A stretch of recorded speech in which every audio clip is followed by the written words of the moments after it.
প্রচুর গরম রেখেছে, একটুও ভাল লাগছে না গরমে। আর তার উপর জামাই ষষ্ঠী আছে, জামাই ষষ্ঠী গরমে, জ্যৈষ্ঠী মাসের গরম, জামাইরা সব পাকছে, ফল পাকছে, আম কাটছে।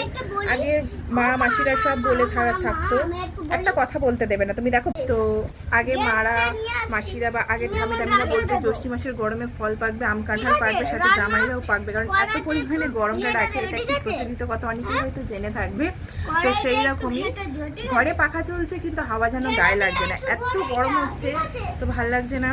আর রান্না বসিয়ে দিয়ে আমি একবার করে এসে পাখার নিচে বসছি আর একবার করে গিয়ে রান্না করছি। কি করবো, এখানে ডিম্পিরা খেলছে, ওরাও খেলছে, ওদের সাথে একটু কথা বলছি। আর কালকে কারা কারা জামাই ষষ্ঠী যাচ্ছ তারা ডিম্পি বলছে হ্যালো গাইস, আমার গ্যাস লাইটার শেষ, গ্যাস শেষ বলছেন, ওর গ্যাস লাইটার শেষ। তো কালকে কারা কারা জামাই ষষ্ঠী যাচ্ছ তাড়াতাড়ি কমেন্টে এসে ঝটপট জানিয়ে দিয়ে সাবস্ক্রাইব করতে ভুলবে না কিন্তু। এইভাবে সাথে থাকো, পাশে থেকে সাপোর্ট করতে থাকো। দেখুন টাটা।